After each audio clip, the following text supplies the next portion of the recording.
இருக்கு. இனி வீட்லயே பானிபூரி செய்யலாம் எல்லாரும். ஆச்சி பானிபூரி கிட். சம்மர் வந்தாச்சு. What's your plan for this holiday? எங்க கிட்ட விட்டுருங்க, நாங்க பாத்துக்கிறோம். GT Holidays. GT Holidays, South India's #1 travel brand. ஆதன்யூஸ் நேயர்களுக்கு வணக்கம். நான் கவிபாரதி. இந்தியா பாகிஸ்தான் போர் பதற்றம் குறையறதுக்குள்ளேயே பாகிஸ்தான் தலையில் இடியா இன்னொரு விஷயம் இறங்கியிருக்குது. அந்த விஷயந்தான் பலுஜிஸ்தான். பாகிஸ்தானில் மிகப்பெரிய மாகாணமாக இருக்கக்கூடிய பலுஜிஸ்தான் தாங்கள் பாகிஸ்தான்லேருந்து பிரிந்து தனி நாடாக அறிவிக்கிறோன்னு ஒரு அறிவிப்பை வெளியிட்டிருக்கிறாங்க. அது மட்டும் இல்லாமல் பலுஜிஸ்தானுடைய வான் மற்றும் கடல் எல்லையில் இருக்கக்கூடிய பாகிஸ்தான் இராணுவத்தினர் உடனடியாக பலுஜிஸ்தானை விட்டு வெளியேறணும்.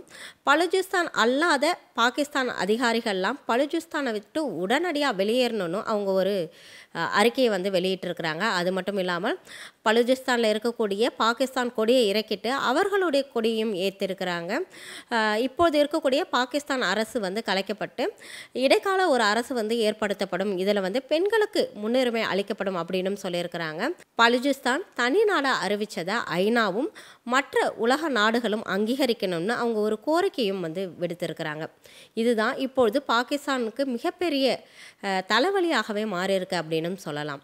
பலுஜிஸ்தான் பிரச்சனையை பற்றி பார்க்கணுன்னா நம்ம பாகிஸ்தானை பற்றியும் பலுஜ் மக்களை பற்றியும் விரிவாக தெரிஞ்சுக்க வேண்டியது அவசியமான ஒன்றாக இருக்குது. பாகிஸ்தானில் மொத்தம் 4 மாகாணங்கள் இருக்குது. பஞ்சாப், சிந்து, கைபர் பக்துன்குவா, அதுக்கப்புறம் பலுஜிஸ்தான். பலுஜிஸ்தான் தான் பாகிஸ்தானில் இருக்கக்கூடிய மிகப்பெரிய மாகாணமாக இருக்குது. பாகிஸ்தானுடைய நிலப்பரப்பில் 44% இந்த பலுஜிஸ்தான் தான் ஆக்குபை பண்ணியிருக்குது. ஆனால் பலுஜிஸ்தானில் இருக்கக்கூடிய மக்கள் தொகை மிக மிக குறைவு. பாகிஸ்தானுடைய மக்கள் தொகை 22 கோடியாக இருக்கும் பட்சத்தில் பலுஜிஸ்தானுடைய மக்கள் தொகை வெறும் 1.25 கோடி பேர் தான் இருக்கிறாங்க. பலுஜிஸ்தான் ஒரு பாலைவன பகுதி. இங்கே கனிம வளங்கள் மிக மிக அதிகமாக இருக்கக்கூடிய ஒரு பகுதி.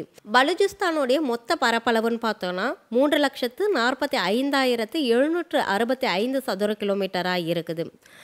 ஆனால் இங்கே வாழக்கூடிய மக்களுடைய எண்ணிக்கைன்னு பார்த்தோன்னா 1,23,44,739 பேர் தான் வாழ்கிறாங்க.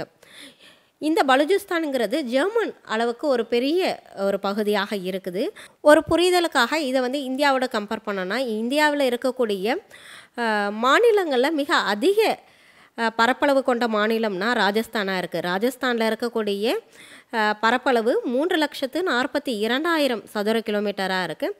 உங்களுக்கு இன்னும் புரிகிற மாதிரி சொல்லணுன்னா தமிழ்நாட்டோடைய மொத்த பரப்பளவு 1,30,000 சதுர கிலோமீட்டராக இருக்குது. ஆனால் தமிழ்நாட்டில் இருக்கக்கூடிய மக்களுடைய எண்ணிக்கைன்னு பார்த்தோன்னா 7 கோடிக்கும் மேற்பட்ட மக்கள் வசிக்கிறாங்க. ஆனால் தமிழ்நாட்டை விட 3 மடங்கு பெரிதாக இருக்கக்கூடிய பலுஜிஸ்தானில் மொத்தம் 1.5 கோடி மக்கள் தான் இருக்கிறாங்க. அப்போது பார்த்தீங்கன்னா பலுஜிஸ்தானில் இருக்கக்கூடிய பெரும்பான்மையான பகுதி காலியாக தான் இருக்குங்கிறத நம்மளால் புரிஞ்சுக்க முடியுது. இப்போ பலுஜிஸ்தானில் இருக்கக்கூடிய மக்களை பற்றி பார்க்கும். இதுக்கு பலுஜிஸ்தான் பேர் வந்துச்சுன்னா பலுஜ் மக்கள் அதிகமாக இந்த பகுதியில் வசிக்கிறாங்க. அதனால தான் இதுக்கு பலுஜிஸ்தான் அப்படின்னு பேர் வந்துச்சு. பலுஜ் மக்கள் பலுஜிஸ்தானில் மட்டும்தான் இருக்கிறாங்களா அப்படின்னு பார்த்தோன்னா மற்ற நாடுகள்லேயும் பலுஜ் பேசக்கூடிய மக்கள் இருக்கிறாங்க. குறிப்பாக பார்க்க போனால் ஈரான் மற்றும் ஆப்கானிஸ்தானில் பலுஜ் பேசக்கூடிய மக்கள் அதிகமாக இருக்கிறாங்க. இப்போ பாகிஸ்தான் கூட இருக்கிற இந்த பலுஜிஸ்தான் பிரிட்டிஷ் ஆட்சி காலத்தில் ஆளப்பட்ட பலுஜிஸ்தானிய மக்கள் தான். ஆனால் இதை தவிர பெர்ஷியன் அரசாங்கத்துக்கு கீழேயும் இப்பொழுது இருக்கக்கூடிய ஈரான்லேயும் பலுஜ் மக்கள் இருக்கிறாங்க. அதுபோல் ஆப்கானிஸ்தான்லேயும் பலுஜ் பேசக்கூடிய மக்கள் இருக்கிறாங்க. ஆனால் பிரிட்டிஷ் ஆட்சியாளர்கள் இந்தியாவை நோக்கி படையெடுத்து வந்தபொழுது இந்த பலுஜ் பேசக்கூடிய ஒரு பகுதியும் பிரிட்டிஷோட கட்டுப்பாட்டில் இருந்துச்சு. அந்த பிரிட்டிஷ் கட்டுப்பாட்டில் இருந்த பலுஜ் பகுதி தான் இப்போ பலுஜிஸ்தானாக இருக்குது. ஆனால் இவங்க பாகிஸ்தானில் இருக்கக்கூடிய மக்களை விட கலாச்சாரத்தில் வேறுபட்டு இருக்கிறாங்க. இவங்களோட கலாச்சாரமும் ஆப்கானிஸ்தானில் இருக்கக்கூடிய மக்களோட கலாச்சாரமும் கிட்டத்தட்ட சிமிலராக தான் இருக்குது. இவங்க இந்தியா பாகிஸ்தான் பிரிஞ்ச பொழுது வேறு வழியே இல்லாமல் ஒரு விதமான நிர்பந்தத்தால் பாகிஸ்தான்களோடு இணையப்பட்டாங்க. இருந்தாலும் அவர்கள் தொடர்ந்து எங்களுக்கு தனிநாடு வேணும் அப்படிங்கிற ஒரு கோரிக்கையை முன் வச்சுக்கிட்டு இருக்கிறாங்க. இதற்கு முக்கியமான காரணமாக பார்க்கப்படுறது என்னவா இருக்குது அப்படின்னா, நான் முன்பே சொன்னது போல் பலுச்சிஸ்தானில் கனிம வளங்கள் மிக மிக அதிகம். ஆனால் அங்கே இருக்கக்கூடிய மக்கள் தொகை வந்து மிக மிக குறைவு. இதனால் பாகிஸ்தானில் இருக்கக்கூடிய மக்கள் தொகை அதிகம் இருக்கக்கூடிய மற்ற 2 மாகாணங்கள் பஞ்சாப், சிந்து, இந்த மாகாணங்களுடைய தலையீடு வந்து பலுச்சிஸ்தானில் அதிகமாக இருக்கிறதாகவும் இவர்கள் தான் வந்து அங்கே அதிக அளவு ஆதிக்கம் செலுத்துறதாகவும் கூறப்படுது. இந்த பலுச்சிஸ்தானில் கிடைக்கக்கூடிய கனிம வளங்கள்லாம் வந்து மற்ற மாகாணங்களுக்கு பயன்படுத்தப்படுறதாகவும் இவ்வளோ கனிம வளம் இருந்த பொழுதும் இவங்களுடைய பலுச்சிஸ்தானுடைய வளர்ச்சி வந்து மிக மிக மிக குறைவாக இருக்குது. அது மட்டும் இல்லாமல் அங்கே இருக்கக்கூடிய அரசு அதிகாரிகள்லாம் வந்து சிந்து பகுதியும் பஞ்சாப் பகுதியும் சேர்ந்தவர்களாக தான் இருக்கிறாங்க. இப்போது தற்காலிகமாக வந்து அங்கே இருக்கக்கூடிய கனிம வளங்கள்லாம் வந்து சைனாவிற்கு கொடுக்கப்படுறதா ஒரு குற்றச்சாட்டும் எழுந்த வண்ணம் இருக்குது. இதனால் தான் பலுச்சிஸ்தான் தாங்கள் புறக்கணிக்கப்படுவதாக கருதி எங்களை வந்து தனி நாடாக அறிவிக்கணும்னு பல்வேறு வகையான போராட்டங்களை முன்னெடுத்துட்டு வந்துட்டு இருக்காங்க. இந்த பலுச்சிஸ்தானில் பலுச் பழங்குடியினர் மட்டும் இல்லாமல் பல விதமான பழங்குடியினர் இருக்கிறாங்க. இவர்கள்லாம் பெரும்பான்மையாக இருக்கக்கூடிய பழங்குடியினர் பலுச், பிராகுயி, ஜாட், சிந்துக், புக்டி போன்ற பல வகையான பழங்குடியினர்லாம் இருக்கிறாங்க. ஆனால் இந்த பழங்குடியினர் வந்து முற்காலத்திலலாம் வந்து நோமேட்டிக் ட்ரைப்ஸாக இருந்தாங்க. அப்படின்னா ஒரு இடத்துலேருந்து இன்னொரு இடத்திற்கு இடம்பெயர்ந்து வாழக்கூடியவங்களாக இருந்தாங்க. ஆனால் தற்போது இருக்கக்கூடிய பழங்குடியினர் வந்து ஒரு இடத்துலேயே நிலையாக இருக்கக்கூடிய பழங்குடியினராக இருக்கிறாங்க. இவர்கள் எல்லாம் தங்களுக்கான உரிமை வந்து மறுக்கப்படுறதா கூறி ஒரு அமைப்பை உருவாக்கி அந்த அமைப்பின் கொண்டு தான் இப்போ வந்து போராட்டம் நடத்திட்டு இருக்கிறாங்க. அந்த அமைப்போட பேர் தான் பலுச் லிபர்ட்டி ஆர்மிங்கிறது. அது மட்டும் இல்லாமல் இந்த பலுச் மக்கள் எல்லாருமே வந்துட்டு பாகிஸ்தான் ஆர்மிக்கோ அதிகாரிகளுக்கோ கட்டுப்படுறதை விட அங்கே லோக்கலில் இருக்கக்கூடிய அந்த தலைவர்கள், ஒரு அமைப்போட தலைவர்கள்லாம் இருக்காங்க இல்லையா, அவங்களுக்கு தான் அதிக அளவில் அங்கே வந்து அதிகாரம் இருக்குது. அவர்களுடைய பேச்சுக்கு தான் அந்த மக்கள் வந்து கட்டுப்படுவாங்க. இந்த பிஎல்ஏங்கிறது வந்து ஒரு வைலன்ஸை கையில் எடுத்து அதன் மூலயமா தீர்வு காணும்னு நினைக்கக்கூடிய ஒரு அமைப்பினராக இருக்கிறாங்க. இதன் காரணமாக தான் இவங்க கடந்த மார்ச் மாதம் கூட ஒரு ட்ரெயினையே ஹைஜாக் பண்ணியிருந்தாங்க. அந்த ட்ரெயினில் இருக்கக்கூடிய பெரும்பான்மையான மக்கள் வந்து பாகிஸ்தான் இராணுவத்தை சேர்ந்தவங்களாக இருந்தாங்க. இதன் மூலம் இவங்க வந்து ஒரு கோரிக்கையும் முன் வச்சாங்க. என்ன அப்படின்னா, பல போராட்டங்களில் வந்து இந்த பலுச் மக்கள் ஈடுபடுறதுனால அவர்களுடைய தலைவர்கள் எல்லாம் வந்து பாகிஸ்தான் இராணுவத்தினர் வந்து கைது பண்ணி வச்சுருந்தாங்க. இந்த ஹைஜாக் பண்ண இந்த மக்களை விடுவிக்கணும்னா அந்த பலுச் அரசியல் தலைவர்கள் எல்லாம் வந்து இவங்க விடுவிக்கணும், அப்போ தான் நாங்கள் வந்து இவங்களெல்லாம் ரிலீஸ் பண்ணுவோம் அப்படிங்கிற ஒரு கோரிக்கையும் வச்சாங்க. பாகிஸ்தான் இராணுவம் என்ன ஒரு கருத்தை முன் வச்சாங்க அப்படின்னா, பலுச்சின மக்கள் வந்துட்டு பாகிஸ்தானில் இருக்கக்கூடிய சிவிலியன்ஸ் மேலே தான் தாக்குதல் நடத்துகிறாங்க அப்படின்னு சொல்லியிருந்தாங்க. ஆனால் பலுச்சின மக்கள்கிட்டேருந்து என்னென்னா, நாங்கள் அங்கே இருக்கக்கூடிய ஆர்மி மேலே தான் வந்து தாக்குதல் நடத்துகிறோம். ஆனால் பாகிஸ்தானில் இருக்கக்கூடிய இராணுவத்தினரும் பாகிஸ்தானில் இருக்கக்கூடிய ஊடகங்களும் வந்து எங்களை வந்து தவறாக சித்தரிக்கின்றன அப்படின்னு சொல்லி ஒரு கருத்தை வந்து முன் வச்சுருந்தாங்க.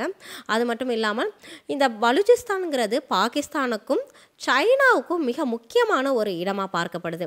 சரி, பாகிஸ்தானுக்கு இந்த மாகாணம் வந்து ஒரு மிகப்பெரிய மாகாணம். பலுச்சிஸ்தான் பாகிஸ்தானுடைய ஒரு பாதுகாப்பு அரண் போல இருக்குது. இது மற்ற 2 நாடுகளுக்கு இடையே வந்து எல்லைகளை பகிர்ந்துருக்கு. இப்போ பலுச்சிஸ்தானை பாகிஸ்தான் இழந்துச்சுன்னா அதனுடைய பெருமளவு நிலத்தையும் அதனுடைய ஒரு மிகப்பெரிய பாதுகாப்பு அரணையும் இழக்கக்கூடிய ஒரு அபாயம் இருக்குது. ஏன் வந்து சைனாவுக்கு பலுச்சிஸ்தான் வந்து மிக முக்கியமான ஒரு விஷயமா பார்க்கப்படுது அப்படின்னு எடுத்துக்கிட்டோன்னா, சைனா பெல்ட் அண்ட் ரோடு இனிஷியேட்டிவ்னு ஒரு இனிஷியேட்டிவை வந்து முன்னெடுத்தாங்க. அது என்னென்னா, உலக நாடுகளெல்லாம் ஒரு பாதையில் வந்து கனெக்ட் பண்ணக்கூடிய ஒரு இனிஷியேட்டிவ் வந்து முன்னெடுத்தாங்க. இது வந்து பாகிஸ்தான்லேயும் இருந்துச்சு. பாகிஸ்தானில் சைனா பாகிஸ்தான் எக்கனாமிக் காரிடார், இந்த சைனா பாகிஸ்தான் எக்கனாமிக் காரிடார் சைனாவில் தொடங்கி பாகிஸ்தானில் இருக்கக்கூடிய ஆக்குபைடு காஷ்மீர் வழியாக போய் ஈரானில் இருக்கக்கூடிய ஜாஃபர் ஃபோர்ட்டில் வந்து முடிவடையுது. இது எதனால் சைனாவுக்கு மிக முக்கியமான ஒரு விஷயமா இருக்குது அப்படின்னா, சைனா அரேபியன் சீ கிட்ட வந்து டைரக்ட் காண்டாக்ட் இல்லை. அரேபியன் சீயை அவங்க ஆக்சஸ் பண்ணணும் அப்படின்னா இந்தியாவை சுற்றி தான் அவங்களால வந்தாகணும். ஆனால் இந்த பாகிஸ்தான் வழியாக போகக்கூடிய இந்த பாதை மூலயமா போனால் அவங்களால ஈஸியாக அரேபியன் சீயை ஆக்சஸ் பண்ண முடியும். ஆனால் இந்த பாதையினுடைய பெரும்பான்மையான பகுதி பலுச்சிஸ்தான் வழியாக தான் இருக்குது. இது வந்து வர்த்தகத்தை மேம்படுத்தும் அப்படின்னு சைனா சொன்னாலும் பலுச்சிஸ்தானுடைய மக்களுடைய கோரிக்கை என்னவா இருக்குது அப்படின்னா, சைனா தங்கள்கிட்ட இருக்கிற கனிம வளங்களெல்லாம் வந்து கொள்ளையடிக்க பார்க்குறாங்க. இந்த ரோடு வழியாக சைனா வந்து கொஞ்சம் கொஞ்சமாக பலுச்சிஸ்தானில் ஊடுருவி பலுச்சிஸ்தானுடைய மக்களை எல்லாம் வந்து அழிச்சிட்டு அவங்களுடைய ஆதிக்கத்தை வந்து செலுத்த ஆரம்பிப்பாங்க. ஆல்ரெடி சொந்த நாட்டினாலேயே பலுச்சிஸ்தான் புறக்கணிக்கப்பட்டுட்டு தான் இருக்குது. இப்போ வந்து சைனா உள்ளே வந்துச்சு அப்படின்னா தாங்கள் வந்து காணாமல் போயிடுவோம் அப்படிங்கிற ஒரு பயம் இருக்குது. அதனால் பல்வேறு வகையில் வந்து இந்த பாதைக்கு வந்து அவங்க வந்து எதிர்ப்பு தெரிவித்தாங்க. ஆனாலும் பாகிஸ்தான் சைனா கூட கொண்டு இருக்கிற ஒரு நட்பு உறவனால் இதை வந்து முன்னெடுத்தாங்க. பாகிஸ்தான் இந்த காரிடாருக்காக பல மில்லியன் பணங்களை வந்து முதலீடு பண்ணியிருக்கிறாங்க. இந்த நிலையில தான் பலுச்சிஸ்தான் மக்கள் தொடர்ந்து இந்தியாவுடைய உதவியை வந்து அவங்க கேட்டுக்கிட்டே இருந்தாங்க. இதற்கு முக்கியமான காரணம் என்னவா பார்க்கப்பட்டுச்சுன்னா, பாகிஸ்தான் இந்தியாவிற்கும் ஒரு எதிரி நாடு, பலுச்சிஸ்தானும் பாகிஸ்தானியர்களை ஒரு எதிரியாக தான் பார்க்குறாங்க. எதிரியோட எதிரி நண்பனுங்கிற ஒரு போக்கிலையும் அவங்க உதவி கோரினாங்க. ஆனால் அது மட்டும் இல்லாமல் வரலாற்றை கொஞ்சம் பின்னோக்கி பார்த்தோம் அப்படின்னா, பிரிட்டிஷ் ஆட்சி காலத்தில் இந்தியா சுதந்திரம் அடைய போகிற அந்த காலகட்டத்தில் முகமது அலி ஜின்னா இஸ்லாமியர்களுக்கு தனி நாடு வேணும் அப்படிங்கிற ஒரு கோரிக்கையை வந்து முன் வச்சார். அதன் காரணமாக உருவான நாடு தான் பாகிஸ்தான். ஆனால் பாகிஸ்தான் அப்பொழுது 2 பகுதிகளாக இருந்துச்சு. ஒன்று தற்போது இருக்கக்கூடிய பாகிஸ்தான் மேற்கு பாகிஸ்தானாகவும், தற்போது பங்களாதேஷாக இருக்கக்கூடிய நாடு கிழக்கு பாகிஸ்தானாகவும் இருந்துச்சு. ஆனால் 2 நாட்டிலுமே இஸ்லாமியர்கள் அதிகம் இருந்தாலும் மேற்கு பாகிஸ்தானிய மக்கள் வந்து உருது மொழி பேசுகிறவங்களாகவும் கிழக்கு பாகிஸ்தானிய மக்கள் பெங்காலி மொழி பேசுகிறவங்களாகவும் இருந்தாங்க. கிழக்கு பாகிஸ்தானிய மக்கள் பெங்காலி மொழி பேசுறதுனாலேயே மேற்கு பாகிஸ்தான் மக்களால் ஒதுக்கப்பட்டாங்க. அது மட்டும் இல்லாமல் கிழக்கு பாகிஸ்தானில் இருக்கக்கூடிய அனைத்து வளங்களுமே வந்து மேற்கு பாகிஸ்தானுடைய வளர்ச்சிக்காக பயன்படுத்தப்பட்டுச்சு. தன்னோட சொந்த நாட்டிலேயே வந்து கிழக்கு பாகிஸ்தானிய மக்கள் ஒரு அகதிகளாக ஆக்கப்பட்டாங்க அப்படின்னு தான் சொல்லணும். இதனால் கிழக்கு பாகிஸ்தானிய மக்கள் முக்தி பாகினி அப்படிங்கிற ஒரு அமைப்பை தோற்றுவித்து அதன் மூலம் பல்வேறு விதமான போராட்டங்களையும் தாக்குதல்களையும் முன்னெடுத்தாங்க. இதனால் கோபம் அடைந்த மேற்கு பாகிஸ்தான் இராணுவம் இவங்களை வந்து பயங்கரமாக தாக்க ஆரம்பித்தாங்க. அதனால் பல ஆயிரம் பேர் வந்து கொன்று குவிக்கப்பட்டாங்க. பல பெண்கள் வந்து பாலியல் வன்முறை ஆளாக்கப்பட்டாங்க. இதனால் இந்த கிழக்கு பாகிஸ்தானிய மக்கள் வந்து இந்தியா கிட்ட வந்து உதவி கோரினாங்க. அப்பொழுது இந்தியாவினுடைய பிரதமராக இருந்தவங்க இந்திரா காந்தி வந்து மறைமுகமாக முக்தி பாகினி அமைப்புக்கு வந்து உதவினாங்க. இது வந்து பாகிஸ்தானிடையே வந்து மிகப்பெரிய ஒரு கோபத்தை வந்து ஏற்படுத்துச்சு. அதனால் இந்தியா மீது வந்து பாகிஸ்தான் வந்து போர் தொடுத்தாங்க. அந்த போர் வந்து வெறும் 13 நாளில் இந்திய இராணுவம் வந்து மிக சிறப்பாக செயல்பட்டு பாகிஸ்தானை வந்து தோற்கடிச்சிட்டாங்க. பாகிஸ்தான் இராணுவ வீரர்கள்லாம் வந்து இந்திய இராணுவத்துக்கிட்ட சரணடைஞ்சிட்டாங்க. இதனால் பாகிஸ்தானுடைய ஆயுதங்கள்லாம் வந்து இந்தியா வந்து கைப்பற்றி வச்சிருந்துச்சு. அப்போ தான் இந்திரா காந்தி அவர்கள் பாகிஸ்தான் நமக்கு வந்து இந்த போரில் உதவியாக இருந்த முக்தி பாகினி அமைப்புக்கு நன்றி தெரிவிக்கும் விதமாக பங்களாதேஷை வந்து தனி சுதந்திர நாடாக அறிவிக்கிறோம் அப்படிங்கிற ஒரு அறிவிப்பை வந்து வெளியிட்டாங்க. பங்களாதேஷ் உருவாவதற்கு மிக முக்கியமான காரணமாக இருந்தது இந்தியா தான். எப்படி 1971 இந்தியா தலையிட்டு பங்களாதேஷை ஒரு தனி நாடாக அறிவித்தாங்களோ அதே போல் எங்களையும் இந்த பிரச்சனையிலையும் இந்தியா தலையிட்டு எங்களை வந்து ஒரு தனி நாடாக அறிவிக்கணும் அப்படின்னு பல காலமாகவே வந்து பலுச்சிஸ்தான் மக்கள் வந்து கேட்டுட்டு இருந்தாங்க. பலுச்சிஸ்தானில் இருக்கக்கூடிய அமைப்பு இப்போ 2 நாட்களுக்கு முன்பு கூட பலுச்சிஸ்தானில் இருக்கக்கூடிய அந்த ஆர்மி வந்துட்டு இந்தியா கிட்ட வந்து ஒரு கோரிக்கையை முன் வச்சாங்க. 1971 பாகிஸ்தான் கிட்டே இருந்து இந்தியா கைப்பற்றின அந்த துப்பாக்கிகளை எங்கள் கிட்ட கொடுக்குங்க, அந்த துப்பாக்கிகளை வச்சே நாங்கள் பாகிஸ்தானுக்கு வந்து பதிலடி கொடுப்போம் அப்படின்னு சொல்லி ஒரு கோரிக்கை முன் வச்சாங்க. நம்மளுடைய இந்தியாவிற்கும் பாகிஸ்தானுக்கும் போர் நடந்த அந்த ஆப்ரேஷன் சிந்தூர் நடந்து கொண்டு இருந்த நேரத்திலே வந்து பலுச்சிஸ்தானும் பல்வேறு தாக்குதல்கள் வந்து பாகிஸ்தான் மேலே வந்து நடத்தினாங்க.